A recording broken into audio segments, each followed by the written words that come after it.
I think that framing people as competition is a limited mindset. Competition is more of, I believe collaborative mindset says there's enough for everybody. You know what I mean? And the person that is doing similar to me, I could probably send them clients, and guess what? If you do that, they most likely will reciprocate that. And right. so Okay. Connecting with individuals, there's only one Paul Getter. You know what I mean? Yes,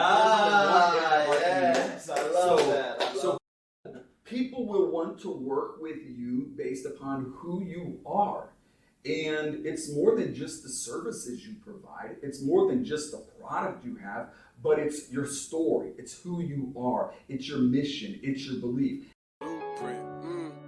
This conversation about building up your blueprint. It's time to take it because time is wasted. Go grind and chase it, don't lose it. This generation need integration with information to move with. An inclination that is abiding in entertaining improvement. Yep. What's going on, folks? Welcome to the Respect My Blueprint podcast. I'm excited about today's show. Not often do I have a guest of this caliber on the platform. Hell, man, listen, man, I gotta roll out the red carpet here for you, okay? All right, but I'm super excited to have this guest here, and I believe you guys are going to get great value from today's episode. I want to go ahead and introduce the internet marketing nerd, okay? He's a consultant. He's been making waves on the internet and helping individuals scale to 7 and 8 figures. And we can see if we can help some of you guys also get some of these gems as well too. So without any further ado, I want to go ahead and welcome Paul Getter. How you doing, Thanks a lot, friend? Wesley. Pleasure to be here, man. Thanks a lot. Thanks for coming. Thanks for coming. Which, by the way, guys, to give you a quick tidbit, we're in Naples, by the way. So we're here with Paul, and Paul is a homegrown talent here in Naples. Yeah. Naples is my home. Yeah. Naples is my home. A lot of times people ask me, where do you live? And I'm like, oh, over by Miami. Because if I say Naples, they're like, Naples, Italy? I'm like, no, Naples, Florida. Hold on. There's a whole nother Naples that's unaccounted for. Yeah. So for those who don't know who the internet marketing nerd is, if you could give us an elevator pitches, who is the internet marketing nerd? Well, first of all, Wesley, thank you for having me on this podcast. Hope I can share some value to your audience. Yeah, again, my name is Paul Getter, also known as the Internet Marketing Nerd. I've had the pleasure of working with some of the top entrepreneurs online, guys like Ty Lopez, Grant Cardone, Bob Proctor, Les Brown, A-list celebrities in Fortune 500 companies. We've helped build strong personal brands, elevate companies to the next level, and our agency has spent now over $2 billion on digital marketing. Wait, did you say two with a B? Two with a B. Yeah. Whoa, okay, wow, man. So let me ask you, what made you get into internet marketing? What was that light bulb moment for you? Yeah, so a lot of times people ask that question, how did you decide to become an entrepreneur? Yeah. And stuff like that. I'm like, I had bills to pay. Yeah, okay, fair enough. I was trying to figure out everything. So, of course, at my age, I've been around before the internet. It was like before the internet. Yeah. Okay, you're giving away a little bit too much right now, okay? But let's go ahead. All right. Yeah, so back when I was a kid, like if you wanted to get on the internet, you had to make sure that nobody picked up the phone. The dial-up. Yeah. Okay. So that was the days when I got started, back on AOL and all those fun places. Wow, you are a trailblazer then. Yeah. Okay. So I was playing around with the internet when it first came out, and when I was in college, we were building databases and networks and things like that for our school, helping them put all of their information online. And so I saw an opportunity when businesses were making a transition from phone book marketing, newspaper marketing, radio marketing, television marketing, to transitioning online. And I was an early adopter to the social media platforms. It's hard to imagine a day before social media existed. Really? Yeah, but, especially this day and age, right? Yeah. Okay. But this is before cell phones. This is before when DVDs Facebook was actually in place, right? Yeah. DVDs, those are fancy. I'm like VHS tapes. Exactly, right? Yeah. So yeah, when I first got started, I saw businesses that were needing websites. So I started playing around building websites, and that was an opportunity for me. But I was working various jobs, and it'd be difficult to try to present to someone, hey, you need to be online, because it was so new. People couldn't actually foresee what was the benefits at that point, right? Exactly. Exactly. Understood. So, but I remember when Facebook was first released, initially it was just for college students. And I had a friend of mine that went off to college, and they said to me, hey, Paul, stay connected to me, get on this Facebook thing. And they gave me access to a college email where I could sign in, set up an account, and then we could stay connected. Okay. And from there, I was playing around with them. This is probably just for kids. I don't have time to waste on this. But then they released Facebook to the public. And as it began to grow, I saw individuals begin to set up Facebook pages for their businesses. And so I set up a Facebook page for my church initially. And just because I'm like, I might as well do this. So it was a hobby. Yeah, it was just a hobby. It was just a hobby at this time. Makes sense. But then I remember one time I went to church and there was a new family there. And I asked them, I said, where'd you hear about us? And they said, always saw you on that Facebook thing. And it was like, to me, bing, that's a light bulb. These are real people that came here. I began to work with restaurants, ice cream shops, small local businesses, and I would say, hey, I can get you more customers, I can get you more clients by using this social media thing. And initially they were a little bit apprehensive, but I made an irresistible offer. And I started working with local businesses. From there, it began to grow into something a little bit larger. Wow. So that's interesting because not only that, I imagine it took a lot of guts to be able to go ahead and have that foresight and to be able to push through, but I could imagine that you also went through a lot of trials and tribulations throughout the early process, right? Like you said, a lot of businesses, they were stuck in the traditional phone book, newspaper marketing and everything. So how was some of the trials and tribulations during the early phases of you trying to get into the internet marketing? Yeah, so I think that there was a lot of apprehension. Like, it was like, okay, this won't work for me. Yeah, it's like, and a lot of times businesses, they're doing fine. But they're doing their thing, right? It's like, oh yeah, we're getting customers and everything like that, and I'm trying to offer them something new. So what I would do is I would say, let me just do it for 1 week. Oh, like a trial run? Yeah. Let me just do it for a week, no charge. And the beauty of marketing online versus newspaper, phone book, things of that nature, it's much easier to track the results. So I could generate them leads, and I could say, hey, I got you 10 leads from what XYZ, Names, emails, phone numbers, here's all the people that I brought to your business. So it's easier for them to quantify the results that I was getting for them, and I could show them. So I would go to, and businesses were not ignorant to the fact that Facebook was out there. They just really didn't know how to leverage it for business. Or they didn't know it was going to become this monster that what it is now.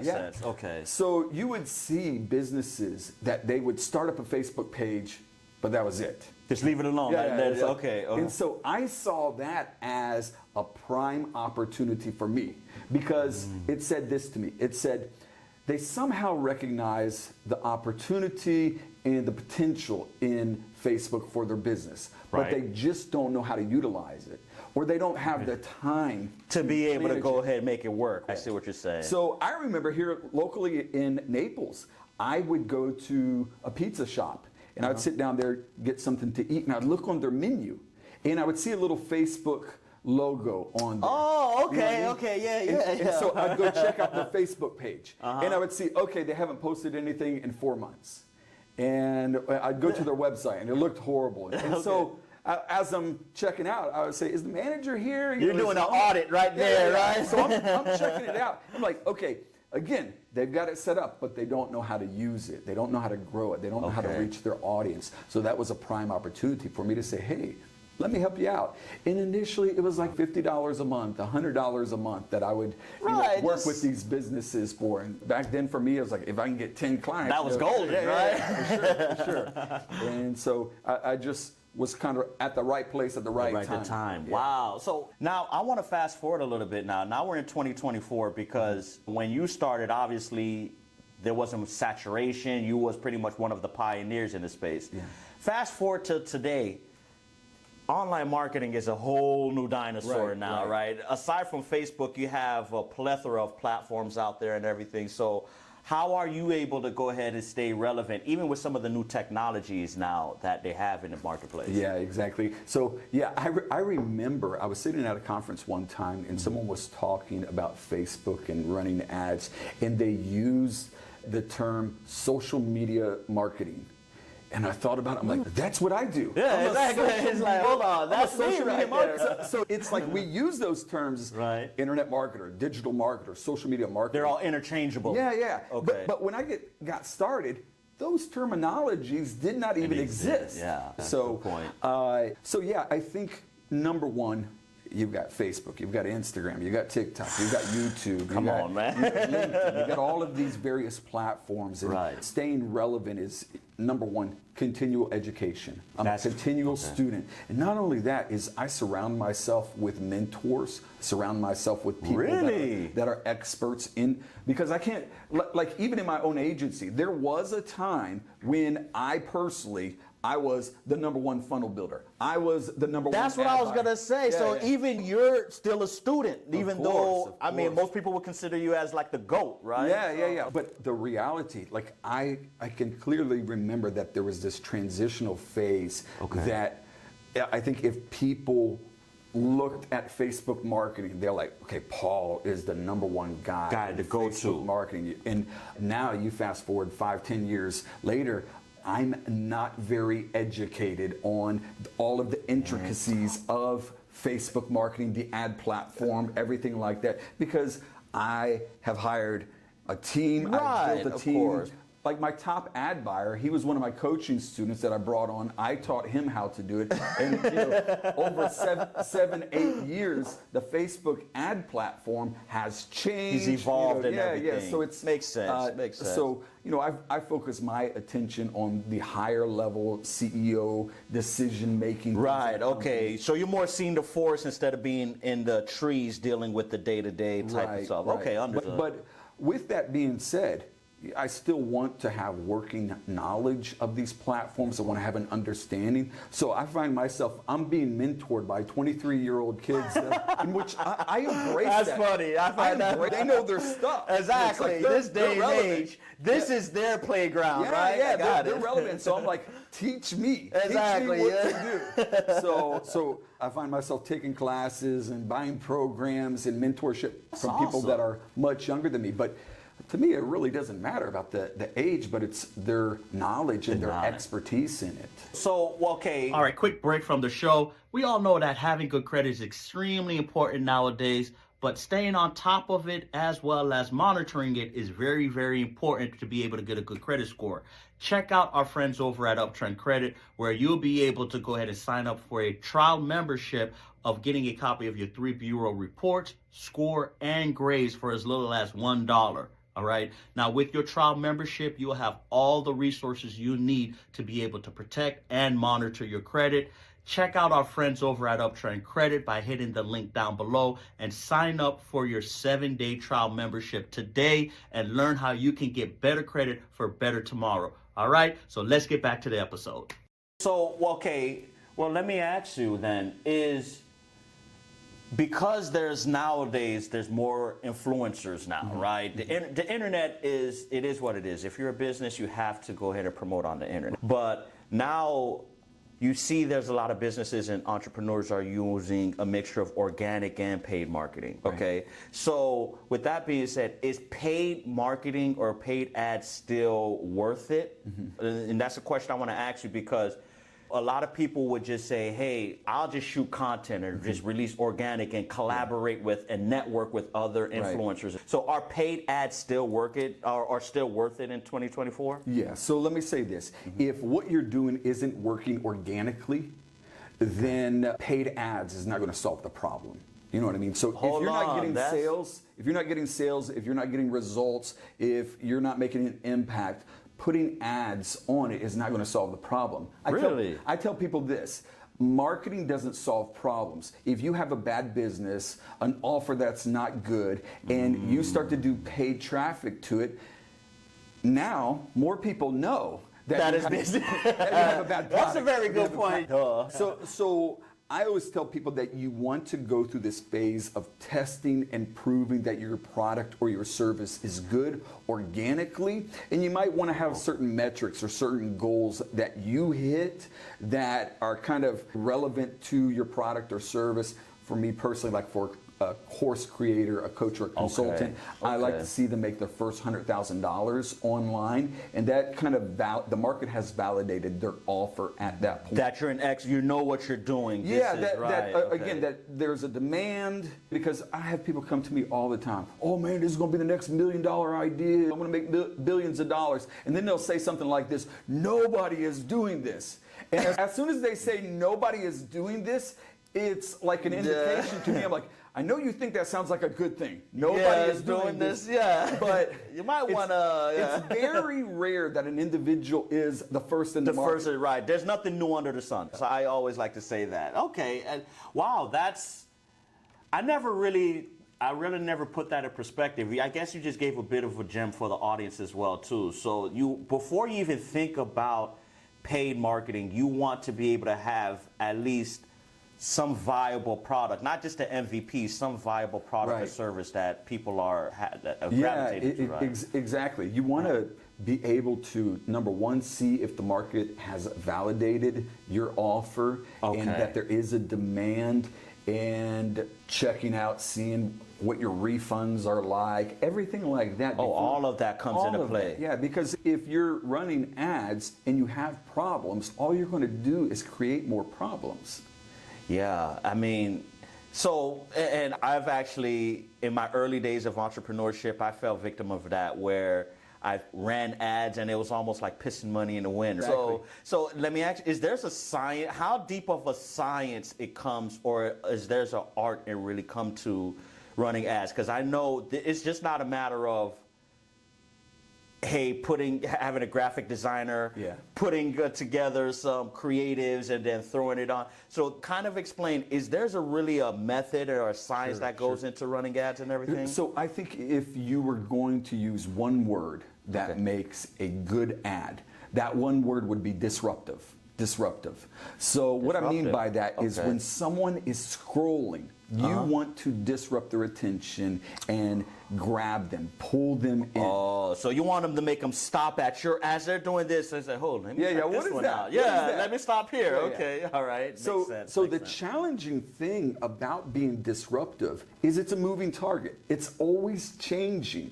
So for example, I have created ad campaigns that were very disruptive, got a lot of attention, made a lot of money. Dope. And what happens is when other marketers see an amazingly disruptive ad campaign, they're like, wow, that's awesome. I'm going to do that too. Copycat. I just was going to say that. The copycat comes. And so they say, I'm going to do that too. Right. And then they start doing it. And then other people start doing it. And now your ad, which was once disruptive, everybody else is doing it. It's part of the playing field now. Yeah. So it's no longer disruptive. So you always have to be pivoting, moving, and changing and adapting to what is disruptive and what is not disruptive online. Wow, that makes sense. Well, let me ask, what's your favorite platform? Is Facebook still your favorite platform to run ads, or you integrated TikTok, LinkedIn, and everything like that? I like the platform that gives the best ROI. You know what I mean? Okay, makes sense. Yeah, that makes sense right there. It's one of those things that, depending on the product, the service, the offer, it might be LinkedIn, it might be TikTok, it might be Facebook. Okay. So each audience and each offer is a little bit different. Different from the actual individual, right? Yeah. And I can say this. For example, TikTok, the cost per conversions is a lot cheaper than what we would traditionally see on Facebook or Instagram. And now X, formerly known as Twitter, they have made some modifications on their ad platform and trying to reach more marketers and bring them in, and we're seeing opportunity on X. So again, each platform may appeal to a different audience. So it's knowing, okay, this product, this service works good on this platform. So there's not one platform that is necessarily good for everybody. Okay, so it just depends. Now, here's another question. What about, we have the internet. Do you still think print media is relevant? Magazines and newspapers, and because you still have some of them like Forbes, Entrepreneur Inc. magazines. Do you think is it still worthwhile to explore or even leverage these platforms as well? Absolutely. When it comes to marketing, it's just getting attention. Period. Yeah, it's getting eyeballs on you. So whether it's a billboard in the city, whether it's a sign on the side of the bus, you're getting recognition, you're getting attention, you're getting more eyeballs on you. Okay. And so we use various platforms. We have an entire PR team in our agency that we can get people in Forbes, on Entrepreneur Magazine, and all of these major publications. And that helps validate, it helps bring credibility to individuals by being in those publications. So it's a holistic thing. You can never do too much when it comes to marketing. Right, you don't want to spread yourself thin, per se. So, but okay, now let me ask you, how much do you recommend someone, say someone has hit that $100,000 mark, like you mentioned, right? And they've gotten their product or service validated by the market. How much do you recommend that person spend on paid advertising at that point? So I think that there's probably two different positions on this. And I'll give you an example. I worked with two individuals that people would probably recognize, Ty Lopez and Grant Cardone. Oh yeah. They are both well-known public figures online. When I started working with them, they were probably not recognized very much, and just now starting out. Just getting started. But at one time, I'm working with both of them. So in our agency, we're running Grant Cardone's marketing and Ty Lopez's marketing at the same time. Wow. And I remember Ty Lopez. We would build stuff for him, and we would run ads for him, and he would be one of these individuals. Let's optimize it. Let's make sure our ROI is good. We want to see a good return. We want to see great conversion rates, everything like that. It's a very analytical when it comes, intentional about how much he spent and looking for a good return on his marketing dollars. So there's that. So how much he spent was based upon what type of return he was seeing. I see. Okay, so his was more of a tailored approach to of what the results he was trying to get back. Okay, so just I guess so. The answer to that would be like the answer you gave, as far as there's not one platform for every person. Right. So it depends on the individual on how much you would spend. Much, right? Okay. And so Grant, on the other hand, he was like this. We're running ads for him, and we're spending, let's say, $1 million a month. Ooh. And he would come to us and he would say, "Paul, spend more." And I would say, "Grant, we're trying to optimize. It's like, hold on. We're trying to get a better ROI on what we're doing." And I remember him specifically saying, "Do I look like I'm concerned about ROI?" Oh, and wow. That's interesting. His concept was, I want to spend as much as possible to get in front of as many people. Eyeballs. And he said, I might see an ROI today. I might see it next month. He said, I might see it 5 years from now. But I know if I'm in front of people that attention is currency. So he just wanted to get in front of as many people as possible. Okay. So he was more of just throw it against the wall, what sticks, right? And Ty Lopez was more of like intentional. So that's a good point you just brought up there. So there's a pro and con from either approach? Because these are polar opposite approaches here. Of course there is. Of course there is. When you're ROI driven, you are seeing a return on your money in a more definitive way. It might be like, if I spend $1,000 today, I might make $2,000 in that. But it might be a week down the road, it might be 30 days, 60 days, 90 days, you don't know. But you can quantify what I spend and what I get back. When it comes just spending, you're going to have a budget that can support that mentality, that just spend as much as you can. And fingers crossed. Right? Okay. But you know what? I would. Both of them are extremely popular. I mean, not popular, but extremely successful in their field. So I would say both approaches does work, and it just depends on the individual, right? Okay. So that's fair enough. All right. So now, how have you been able to deal with some of your competitors in the marketplace? I know, just like any field, there's there's ego, there's money. Has dealing with some of your competitors also been a hardship, or how have you been able to deal with that as well too? I don't have any competitors. Oh, I don't have any competitors. I believe in competition. I don't believe in competition. There are people that do very similar things that I do. There's maybe people that do exactly what I do. Right. But I don't see them as my competition. I see them as people doing similar things that I'm doing. If people want to work with that individual, that's fine, right? That's There's fine. okay. Yeah, people want to work with me. My competition is me. My competition is me. I want to be a better version of what I was last week, last month.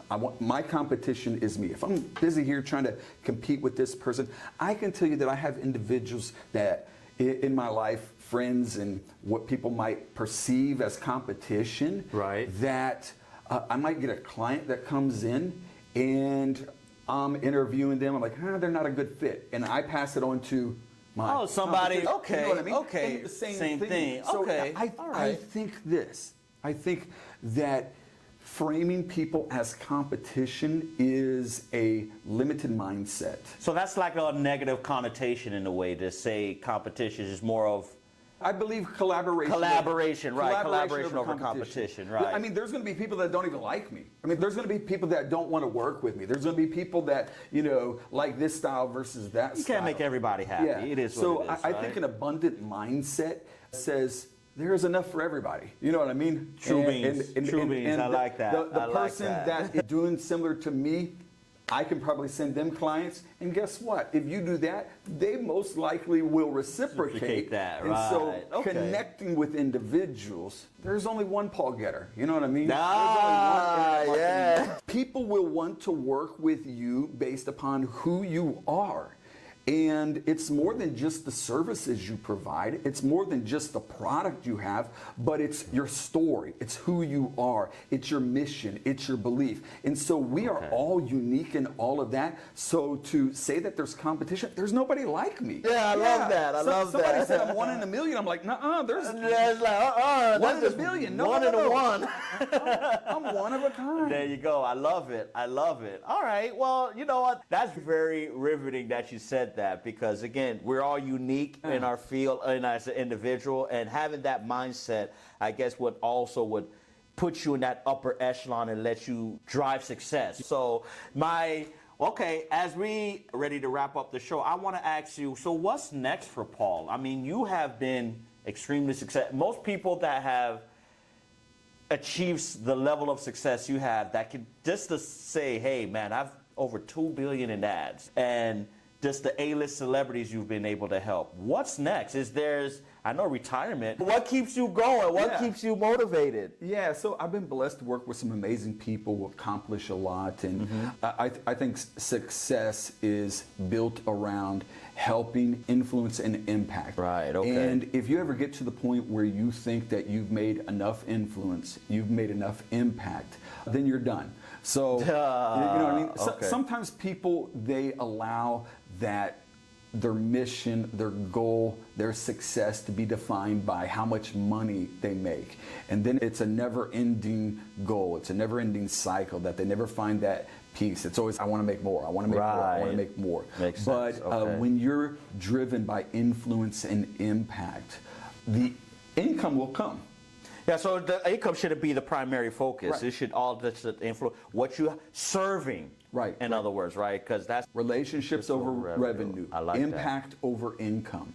When you put that in its proper perspective, you won't be chasing people. People will be chasing you. That's so dope. That's dope. As long as there's problems, as long as there's opportunities for me to serve and to help others, I'm here. When that is no longer a possibility, that's when I retire. That's when it's time to go ahead and take a step back. Yeah, okay. yeah. Well, one final question I have for you then. Obviously, this is the Respect My Blueprint podcast. A lot of our audience, they're up-and-coming entrepreneurs or aspiring entrepreneurs. Some of them are even established, right? But they're looking to get to that next level. They come to this platform to learn the recipe and the sauce. Sure. So what's one bit of advice you could share with the audience as far as entrepreneurship and to be able to get to that next level? Yeah, so I would say one of the defining moments in my success, because I grew up dirt poor, man. I grew up, didn't have much at all. And I had aspirations, I had dreams, but there was a part of me that I felt like, oh man, I can't be like that. I don't have that. Wealthy, successful people that they're smarter than me, they work harder than me. And I had all of these preconceived ideas of what I had to be successful. And then I started, number one, working on my mindset, and then surrounding myself with other successful people. And I've heard the saying, if you hang around 9 poor people, you're number 10, you're right? number 10. Yeah. Or if you hang around a barbershop long enough, you're going to get a haircut, right? Exactly. Yeah. So it's one of those things. The number one thing that I could say is put yourself in a place where successful people are. And whether it's just going to the locations where they hang out, and you'll find out they put their pants on just the same way. You know what I mean? There's nothing. I love it. They're not smarter than you. They're not working harder than you. It may be none of that. Thing, right? It's just being able to change your environment and changing the people that you're hanging out with, and then opportunities will come. So get around successful people, and that could be going to events, going to masterminds, going to conferences, going to seminars. Hang around successful people, and then finally get a mentor in your life. Oh man, someone you have that you can said, oh my God. It is. I mean, me growing up, I never even heard the term mentor. I didn't know what that meant. I thought that was something that people that went to Alcoholic Anonymous, they had to get a mentor to sign off their papers. Like that. I didn't understand it. Right. But when you understand the power of a mentor, get around someone that has been there, done that, got the T-shirt, and invest in them. I believe that mentorships, a lot of times people want stuff for free. You know there you go. That's why when you said that, it was just like, yes, aha, but go ahead. Yeah. A lot of times people want something for free. If you don't invest in it, if you don't put skin in the game, you're not going to do anything with it. If you don't value it, you're value it. Right. So sometimes people, they'll come to me and they're like, "Oh, be my mentor." I'm like, "Okay, yeah, I'll let you talk to my sales team." Right. Like, oh, it's different. No, that's not what I expected. Different conversation. Yeah. But it's interesting because they would never go to a general contractor and say, "Build my house." Good point. You know what I mean? Good point. And the general contractor, "Oh yeah, come on, I'll build your house. I'll build your house." I mean, you know, he's going to send you an invoice. Absolutely. So mentorship is the same thing. People that don't pay attention. So there has to be an investment. You have to value it. Giving away mentorship or training or coaching for free, and I do give away a lot of content for free and stuff like that. Right. But when it comes to a one-on-one mentorship and me coaching and mentor someone, if someone doesn't invest in it, if someone doesn't put skin in the game, it's a waste of both times. Correct. Devaluing me. Yeah, makes sense. Devaluing me, and it's also devaluing them. So, but get a mentor. Find someone. It may not be a big name person. It may just. I'll give you an example. I was my personal trainer at the gym. He was telling me. He said, "Oh, I'm gonna start a coffee shop. I'd love you to be my mentor, starting this coffee shop." Okay. And I said, "I've never started a coffee shop in my life. I work with businesses. I do marketing. I'm sure that I can give you a lot of tips and everything like that. But what I would advise you to do is find somebody that has opened 10 to have the experience. Has the experience, and let them mentor you." Okay. And that's a very valid point. I love that you was able to share that because, again, a lot of people they think that having a mentor, well, there's a lot of mentors out there that I would say they're just all hype. Sometimes. And sometimes that instills fear in people, right? Just in entrepreneurship, you got to have that level of risk taking. You got to be able to say, hey, you know what? No matter what, I'm going to invest in myself. You still have to make that investment. And getting a mentor is one of the prerequisites in entrepreneurship. Of course. I have mentors, and I pay them. You know what I mean? Wow, that's crazy. Someone like in your caliber. Yeah, I mean, I don't trust mentors that don't have mentors. You know what I mean? That makes sense. I like that. You're trying to sell me something you're not even doing yourself. You know what I mean? Come on. That makes I like that. And I have mentors. Like I said, I had a personal trainer. That's a mentor. That's a mentor, right? That's someone, and I pay him for his services and stuff. Okay. I have mentors for different areas in my life, and in business, I have mentors that teach me how to do different areas of business too. And that's good because just the gym example, because you can work out on your own. Yeah. But having that personal trainer allows you to maximize the results and the ROI as well. So that's a very good point. Well, Paul, thanks for coming on. you. Oh, my Thank you, goodness. Wesley. Well, let the audience know where they could find you. Sure. Also, if there's anything you have coming up, any masterminds, any conferences, anything you have, because 2024 is about to wrap up, also share with the audience as well, too. Well, so the best way to connect with me is on my Instagram. My Instagram handle is Paul, just Paul. Send me a message there. I just recently released a new book called Speakpreneur.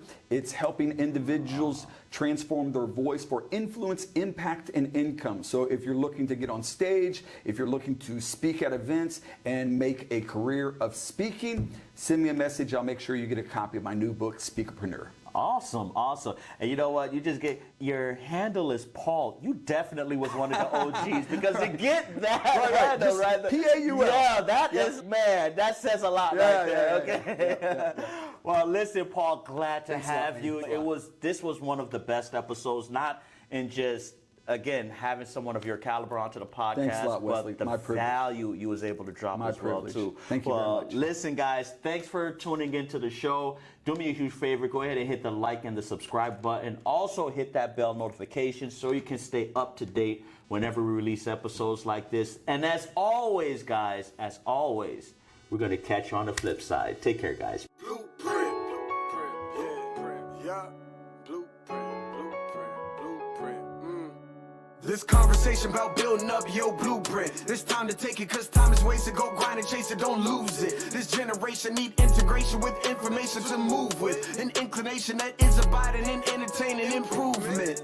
Yep, West Paul with Blueprint. His guests are exclusive. Get on and tune in and then learn some new tips about credit, finance, investment. A nice chance to get rich and buy land. Flip it, quick 9 bands. Learn all the skills from Wes, he did it. Learn how to build successful business. Run up a mill and get the digits. Run up a mill. Look, safe place where guests are speaking. Based off financial freedom. All facts, no cap, believe it. Podcast, you have to see it.